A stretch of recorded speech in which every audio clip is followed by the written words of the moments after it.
eu convido você a fechar seus olhos, onde você estiver, e vamos orar ao Senhor. Oremos. Querido Deus e eterno Pai, muito obrigado, Paizinho querido, por teu amor e graça por cada um de nós. Muito obrigado pela esperança que mais uma vez invade o nosso coração. Muito obrigado porque em Ti nós somos mais que vencedores. Muito obrigado porque a Tua palavra é viva e eficaz. Obrigado por estar respondendo às nossas orações, feitas por nós, pelos nossos familiares, pelos nossos amigos, pelos nossos vizinhos e pelos colegas de trabalho e também pelas pessoas que nem conhecemos, mas que Tu sabes, conheces, visitas e atendes. Muito obrigado, Senhor, porque em Ti há poder e através do Teu poder nós somos renovados. Abriremos o livro sagrado, fala conosco, em nome de Jesus, amém. Diga como está o áudio, mande para nós. Como está o programa? Mande para nós. De onde você assiste? Mande para nós. Você que nos assiste ou pelo Facebook, ou pelo Instagram, ou pelo YouTube, ou vai assistir também pelo WhatsApp, diga para nós. Queremos ter o seu feedback para que juntos sigamos melhorando a pregação do Evangelho e mais pessoas sejam alcançadas por ele. A partir de hoje, nós iremos começar uma série de estudos de 3 temas. E os temas são atos de esperança. O tema de hoje é ato de esperança 1. Haverá o ato de esperança 2, ato de esperança 3. Mas hoje, ato de esperança 1. Baseado no Evangelho de Marcos, nós vamos estudar o Evangelho de Marcos, um capítulo especial, uma parte deste capítulo, que é o capítulo 5. Então você já pode procurar o Evangelho de Marcos, capítulo 5. Você encontrou? Ok. Marcos, capítulo 5. Deu de encontrar? Marcos, capítulo 5. Vou esperar que todos encontrem. Marcos, capítulo 5, versos 21 a 24. Marcos, Evangelho segundo São Marcos, capítulo 5, versículos 21 a 24. 4 versículos, dos quais tiraremos lições preciosas para o nosso encontro com Deus nesta noite, da nossa casa para a sua casa, diretamente de Capanema, aqui no Pará, da Associação Norte do Pará, da União Norte Brasileira, até a sua casa e o seu coração. Vamos então. O poder de Jesus sobre a doença e a morte é o título que está em cima em negrito. Verso 21. Tendo Jesus voltado de barco para outra margem, uma grande multidão se reuniu ao seu redor, enquanto ele estava à beira do mar. Verso 22. Então chegou ali um dos dirigentes da sinagoga, chamado Jairo. Vendo Jesus, prostrou-se a seus pés. Verso 23. E lhe implorou insistentemente: minha filhinha está morrendo. Vem, por favor, e impõe as mãos sobre ela, para que seja curada e viva. Verso 24. Jesus foi com ele. Uma grande multidão o seguia e o comprimia. Que texto interessante. Mas vamos entender um pouquinho rápido do Evangelho de Marcos. O Evangelho de Marcos foi o primeiro evangelho dos 4 evangelhos. Mateus, Marcos, Lucas e João a ser escrito. Então ele é o evangelho mais antigo. É a fonte primária do qual os demais autores foram lá e rebuscaram nesta fonte. Então Marcos ele vai contar os milagres de Jesus, o ministério de Cristo, de uma maneira bem direta, bem propícia para o momento. E agora nós chegamos ao capítulo 5, e se você ler todo o capítulo 5 depois como um exercício em casa, você vai descobrir que o capítulo 5 de Marcos, ele apresenta toda uma trajetória de curas, de restauração e de milagres de Jesus feito na vida das pessoas. Primeiramente, ele vai curar um endemoniado. E aí ele começa mostrando o seu poder sobre as enfermidades, sobre doenças, e vamos chegar no último tema e vamos descobrir que ele também tem poder sobre a morte. Então fique conosco, não saia, continue aí, compartilhe este culto, porque existem bênçãos de Deus através do estudo da palavra nesta noite. Ok, ato de esperança. A palavra que nós mais iremos usar nos temas agora, daqui para frente, é a palavra esperança. E o interessante é que a palavra esperança, que vem do grego elpis, esperança, ela aparece 107 vezes na Bíblia.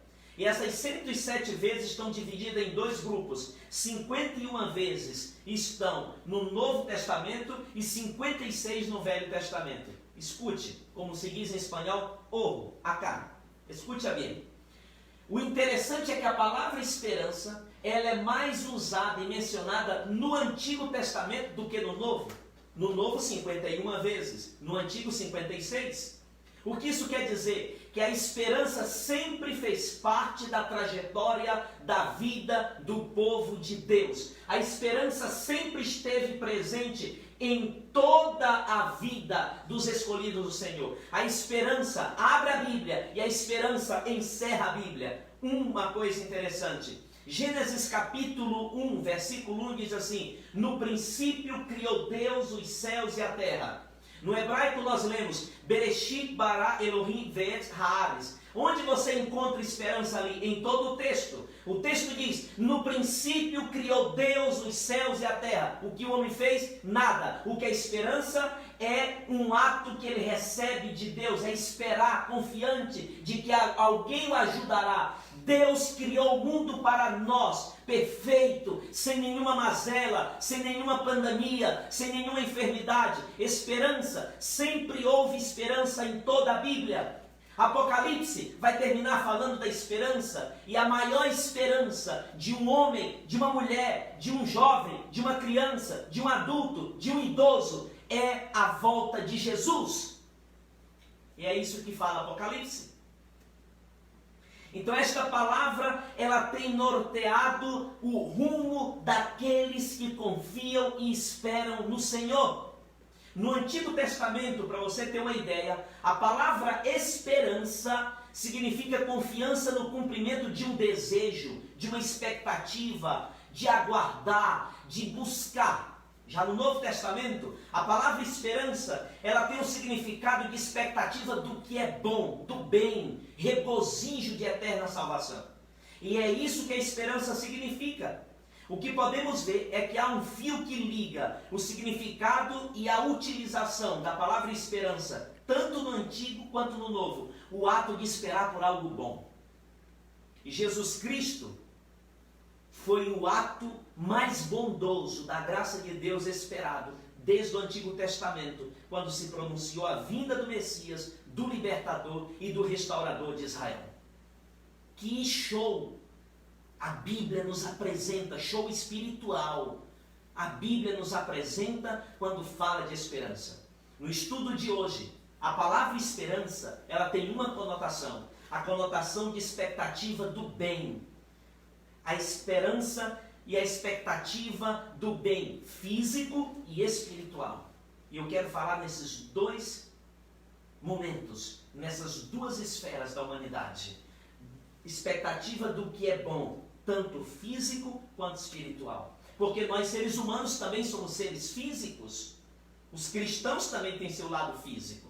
Então, ato de esperança número 1. Primeiro ato de esperança que eu encontro em Marcos 5, quando lemos o texto, verso 21, 22, 23 e 24, é o poder sobre o desespero. De que conta a história que a gente leu? História de um homem. Como era o nome do homem? Vamos lá para o texto, para a gente ir guardando esses conhecimentos e colecionando-os. O texto diz assim: tendo Jesus voltado de barco para outra margem, uma grande multidão se reuniu ao seu redor, enquanto ele estava à beira do mar. Então chegou ali um dos dirigentes da sinagoga chamado Jairo. Então, o primeiro ato de esperança de Jesus encontrado em Marcos 5 é sobre o desespero. O desespero de quem, pastor? Desespero de Jairo. Quem era Jairo? Um dos grandes líderes da sinagoga. Era um dos mestres da igreja daquela época. Era o homem, escute aqui, olha aqui para mim, ó. era o homem que cuidava de outros homens, de outras mulheres, de outras famílias, que buscava esperança nos ensinamentos da sinagoga naquela época. Ele foi ter com Jesus. Algo levou a ter com Jesus. Ele estava em desespero. Sabe por quê? Porque o primeiro ato de esperança de Jesus é diante de um pai que clama de maneira desejosa por socorro, desesperado por saber que sua filha, talvez a única filha, estava prestes a morrer. Ela ainda não estava morta quando ele procurou Jesus. O texto diz: minha filha que está à morte, ou estava prestes a morrer. Jairo, em angústia, suplica a Jesus Cristo, dizendo: vá até a minha casa, venha até a minha casa, vem comigo, Jesus, corre comigo, Jesus, não está fácil lá em casa, Jesus, eu só tenho, talvez ele disse, eu só tenho esta filha, e esta garotinha está à morte, há uma enfermidade que perturba a vida da minha garota, e o que perturba a vida da minha garota, perturba a minha vida também. Você que é pai, você que é mãe, você que é casado, você sabe que aquilo que toca o membro da sua família, toca toda a família. Aquilo que perturba e tira a paz de um membro da família, também perturba e tira a paz de toda a família. Você tem que saber lidar com isso. Ainda mais quando se fala no campo de pai e filho. O pai pode ter 10 filhos, mas perder um é como se tivesse perdido todos. Mesmo que os 9 estejam ali reunidos, mas a falta de um que se foi, sempre vai estar marcada em seu coração. E aquele pai talvez só tinha aquela única filha. E ele dizia: por favor, vá na minha casa. No meio do caminho, Jesus aceitou o convite de Jairo e foi junto com ele para a sua casa. E no meio do caminho, a multidão apertava, a multidão clamava, a multidão ali comprimia Jesus. Porque todo mundo tinha um anseio, todo mundo tinha um desespero, a multidão tinha ali necessidades físicas, mentais, espirituais, relacionais, e Jesus era a esperança para aquela multidão, Jesus era a solução para aquela multidão. Eu costumo dizer que quando você lê os evangelhos, você vai descobrir que sempre houveram alguns grupos que acompanhavam a Jesus em todo o seu ministério. O primeiro grupo, os 12 discípulos que ele escolheu.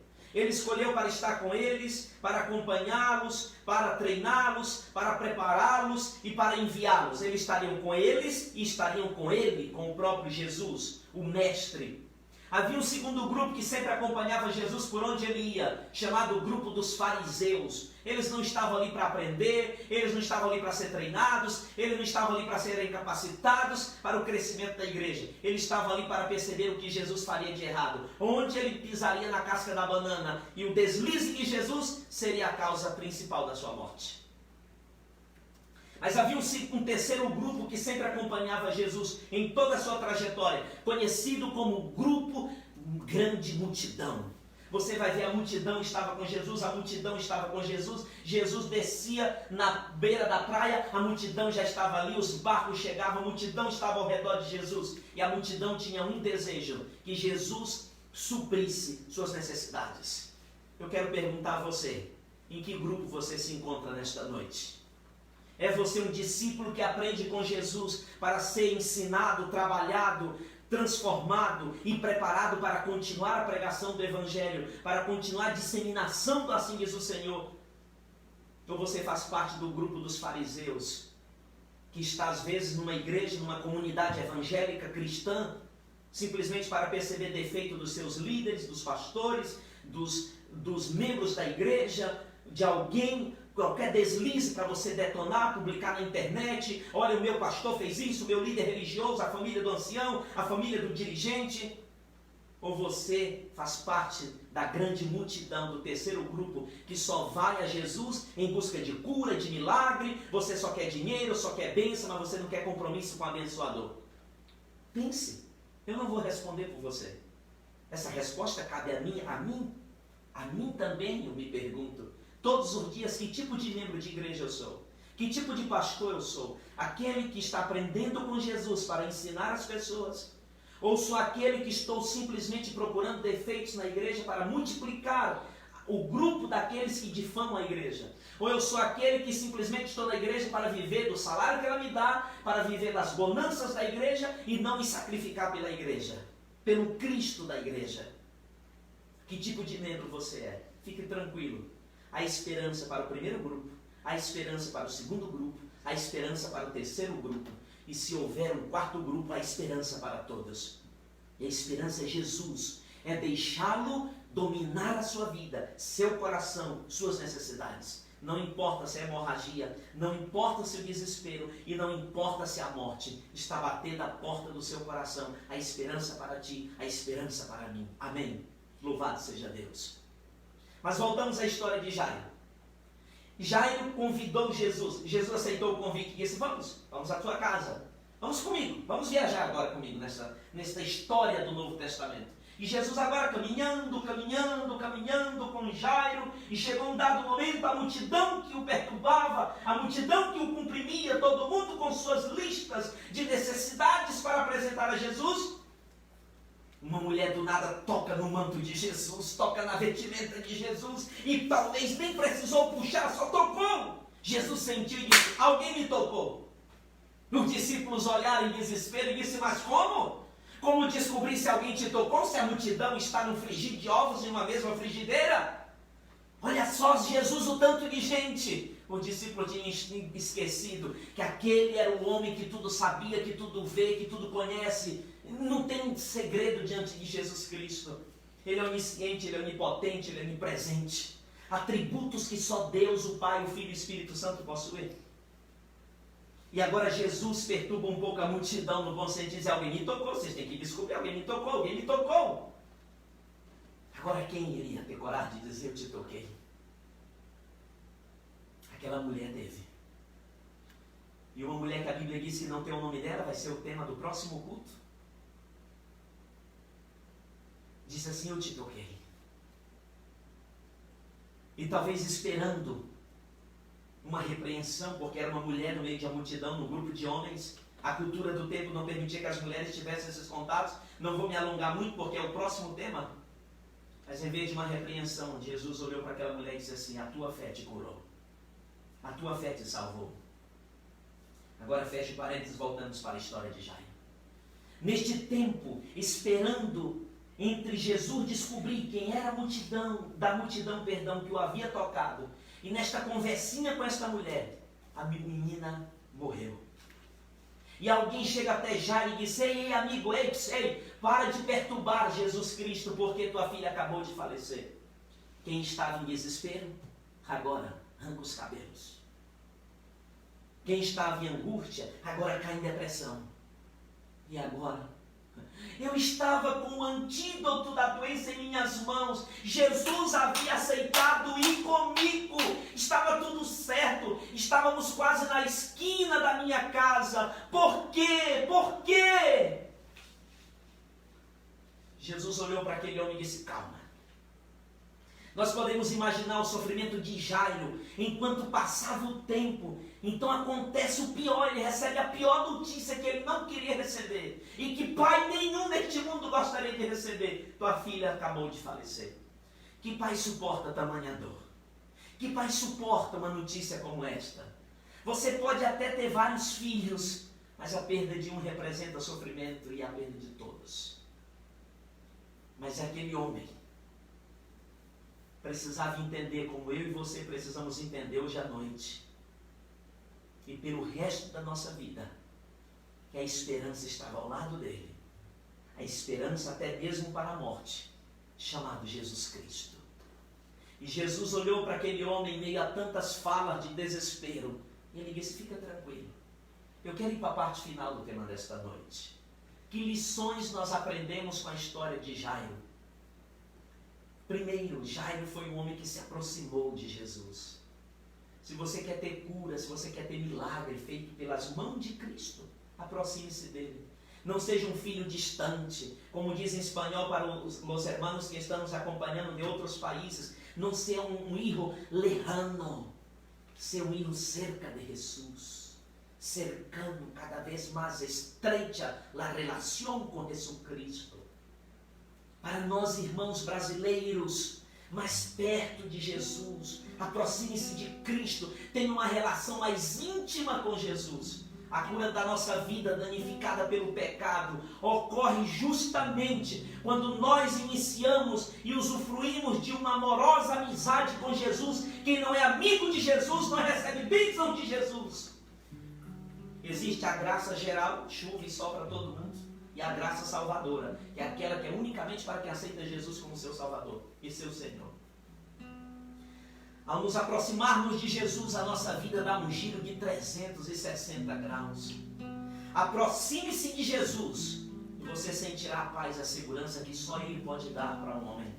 Segunda lição, primeiro aproximar-se de Jesus. Segunda lição que Jairo nos ensina: Jairo prostrou-se aos pés de Jesus. Jairo adorou a Deus antes de pedir. Ele reconheceu Jesus Cristo como o Senhor do milagre. Prostrou-se aqui implica adoração. Essa adoração pode ser individual, pode ser familiar, pode ser congregacional. Nós agora estamos adorando coletivamente, virtualmente, mas um dia voltaremos às igrejas. E se Deus não quiser, continuaremos assim, mas nós devemos ter adoração a Deus. Jairo fez o mesmo que Jó fez. Jairo fez o mesmo que Jó e Abacuque fizeram. Quando a desgraça bateu a porta, quando a pandemia, quando a angústia, quando a tristeza, quando a dor, quando a morte invadiu a vida de Jó, de Abacuque e o seu povo, e assim como a vida de Jairo, eles adoraram ao Senhor. Em meio à dor e o sofrimento, eles louvaram a Deus. Jó 1, verso 20, Jó 1, 20 e 21, diz que quando Jó recebeu a notícia que tudo tinha acabado, seus filhos tinham sido mortos, ele se jogou no chão e adorou o Senhor e disse: nu saí do ventre da minha mãe, nu voltarei, o Senhor me deu, o Senhor levou. Bendito seja o nome do Senhor. Por que ficar reclamando? Por que ficar se maldizendo? Por que ficar murmurando? Por que ficar jogando pedra nas providências de Deus? Deus sabe o que é melhor para ti e para mim. Abacuque 3, 17 e 19, quando as mazelas da invasão detonaram com o povo de Deus naquele tempo. Abacuque 3, 19 diz assim: eu todavia esperarei e confiarei no Deus da minha salvação. Em quem você confia quando a tristeza bate à tua porta? Em quem você confia quando um parente seu é acometido de uma enfermidade e é levado a óbito? Confie no Senhor, amigão. Amiga, confie no Senhor, porque até sobre a morte Ele tem poder. Amém? Primeira lição, aproxime-se de Jesus. Segunda lição, proste-se aos pés de Jesus. Adore a Jesus, não importa, adore a Jesus. Eleve o seu coração para Jesus. Está difícil, pegue a palavra de Deus, leia, ela vai te dar paz e segurança. Vamos para as últimas palavras do tema de hoje. A Bíblia diz que Jairo suplicou. Primeiro ele se aproximou, depois ele adorou, para depois suplicar. E isso aqui nos ensina muita coisa. Quando você abre aqui Marcos 5, você tem que entender uma coisa, amigão. Primeira coisa, aqui, primeira coisa que você tem que entender. Antes de pedir a Deus, reconheça Deus. Antes de pedir a Deus, saiba quem é Deus. Crie uma relação de amor com Ele. Por que pedir se você não sabe nem para quem está pedindo? E nem quem é a pessoa para quem você está pedindo? O pai aqui fez um pedido para quem poderia ajudá-lo. Por que ficar pedindo para quem não pode te ajudar? Nós precisamos pedir a Deus, pois só Ele pode nos ajudar. Mateus 7,7 diz assim, pedi e dá-se-vos-á, buscai e achareis, batei e abri-se-vos-á. Faça isso. Primeira lição, aproxima-se de Jesus. Segunda lição, você lembra? Qual foi a segunda lição? Adore a Jesus. Terceira lição, peça para Jesus. Quarta lição, Jairo pediu para que sua filha fosse salva e não curada. Mas pastor, ela não estava doente? Sim. Mas sabe por que ele pediu que a filha fosse salva e não curada? E você sabe por que Jesus, em vários momentos na Bíblia, quando ele foi fazer os milagres, ele dizia assim, a tua fé te salvou. Ele não dizia a tua fé te curou, a tua fé te salvou. Sabe por quê? Porque curar tem a ver com o corpo. Salvar tem a ver com a alma.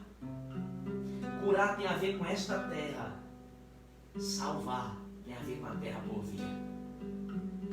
Nunca esqueça disso. Porque ficar pedindo para Jesus estar te curando, só te curando? Por que não pedir para Ele te salvar? Mesmo que a doença venha te matar, você vai estar salvo em Jesus. Ah, pastor, eu gosto tanto desse mundo, eu não quero morrer. Tem tanta coisa boa, eu quero casar, pastor, eu quero me formar, eu quero construir minha casa própria. Jesus tem tudo isso e muito mais para ti. Peça salvação. Porque quem é salvo, mesmo em meio à enfermidade e sem ter cura, continua salvo em Jesus. Eu termino dizendo a você: Jairo foi a direção correta. Jairo tomou a decisão correta. E você? Que direção está tomando? Tome a direção correta. Jairo fez amizade com Jesus. E você? Adore. Tenha amizade com Jesus. Jairo adorou a Jesus, adore a Jesus. Jairo pediu, peça para Jesus. Mas Jairo pediu a coisa certa: salva minha filha. Peça a coisa certa a partir de hoje. Que Deus abençoe você. É teu desejo aceitar a Jesus? É teu desejo reconhecê-lo, adorá-lo, amá-lo, aproximar-se dele, pedir a Ele para que Ele salve você e sua família? Esse é teu desejo? Levanta a mão onde você estiver aí. Amém. Levante as duas assim como eu. Que bênção. Glória a Deus por isso. Deixa eu orar por ti. Obrigado, Senhor, pelo estudo da Tua Palavra nesta noite. Continua salvando a nossa vida. Em nome de Jesus. Amém. Continue conosco.